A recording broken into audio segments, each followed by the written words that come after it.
On parle justement de programmes qui ont osé aussi avec Jean-Philippe Longo et son mi-vu, mi-connu, des programmes complètement oubliés, mais qui auraient peut-être mérité d'avoir un petit peu plus de succès. On part en quelle année aujourd'hui, Jean-Philippe ? On part en 1993 et cette année-là, il y a comme une vague de grosse chaleur qui s'étend sur toute la télé française.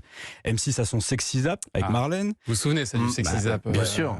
Mais j'avais 18 ans, donc voilà, oui, 93. Ça nous a tous Canal marqué, ça. Plus a son journal du Hard avec un certain Philippe Vandel. Ouais. Mais c'est surtout TF1 qui use On et captait abuse. très mal d'ailleurs le journal du Hard. C'était toujours. Regarde avec une passoire. Ouais, je embêtant. captais pas bien. Ouais.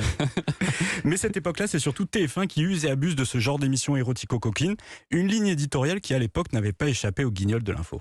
Alors c'est quoi votre nouvelle image ? Du cul. Du cul. On met du cul partout. Du cul. Tout le temps du cul. Des travaux, des putes, des naturistes, des réseaux porno. Mais du cul. Du cul. Voilà, ça, c'est un bon résumé. C'est ma dernière. Éditorial assez intéressante en effet. Et alors, c'est Amanda Lear qui va dégainer la première avec Méfiez-vous des blondes. Puis arrive Christian Spitz, alias le Doc et sa leçon d'amour. Et chaque soir, dans Coucou, c'est nous, l'émission de Christophe de Chavannes, c'est Sophie Favier, ancienne Coco Girl et désormais chroniqueuse, qui est chargée de répondre au courrier du cœur des téléspectateurs. Ah oui, ça cartonnait ça à l'époque. Ça cartonnait tellement que ça donne l'idée au producteur Christophe de Chavannes de développer cette chronique sur une émission entière et d'offrir à Sophie Favier sa première émission en solo. Ce sera chose faite le 14 octobre 93 à 22h30. Elle présente la première de Sophie sans interdit.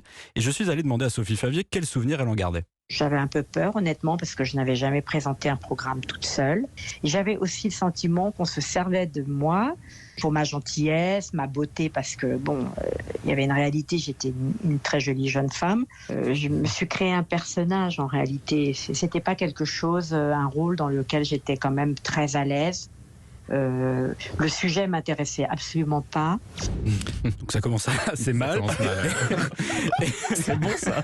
Et le sujet, vous en doutez, c'était donc le sexe, bien entendu. Mais à la différence de Méfiez-vous des blondes d'Amanda Lear, pas de stripteaseur, pas de femmes dénudées en plateau.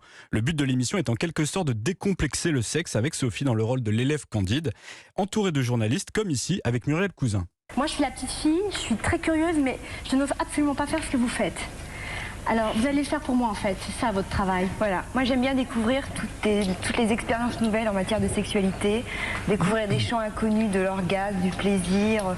Donc c'est toujours plus de plaisir, plus d'orgasme, plus de fantasme, plus de tout.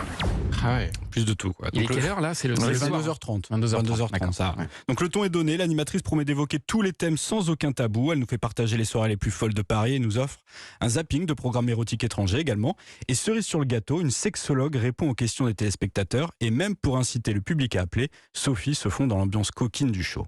Bon, alors, juste une petite annonce. Si vous avez des problèmes de cœur, n'hésitez pas, il y a un téléphone pour ça. On est là pour vous, on vous répondra, c'est sûr. Puis vous pourrez même avoir la chance de vous étendre sur le petit sofa. Détendez-vous. À tout de suite. Ciao.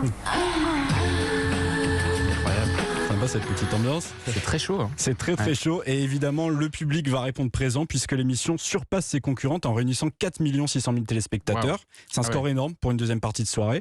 Mais surprise, l'aventure va s'arrêter net pour Sophie sans interdit. Pourquoi, comment, pour quelles raisons, ça reste un mystère, même 30 ans après. C'est son producteur, Christophe de Chavannes, qui a pris la décision d'arrêter purement et simplement l'émission. Problème, il n'a jamais pris le temps de prévenir Sophie Favier.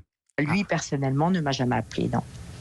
Quelqu'un que je respectais, c'était mon patron. C'était pas, je ne suis jamais sortie avec Christophe de Chavannes en dehors de mon travail, ni pour aller manger un gueuleton, ni je ne connais pas sa maison, je ne connais pas sa maison de campagne, je n'ai jamais été invitée nulle part par Christophe de Chavannes.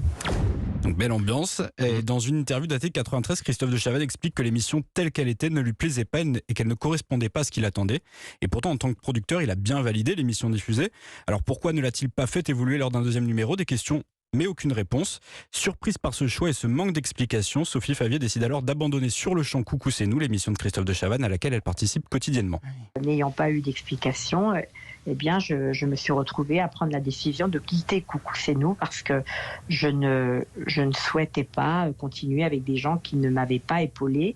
Je trouvais que la situation était grave, c'est-à-dire qu'un producteur, pour une faute que j'aurais commise, j'aurais compris qu'on me stoppe une émission, mais pour quelque chose pour lequel vous faites 4 millions d'audimat et on vous dit c'est fini, là il y a quand même quelque chose qui ne va pas. C'est vrai que je me souviens de son départ à l'époque de Coucou c'est nous, et il n'y avait pas eu d'explication. Ça s'est passé du jour au lendemain. On a enfin l'explication, 30 ans après. 10 émissions de Sophie c'est interdit avaient été commandées. Un deuxième numéro avait même une date de diffusion.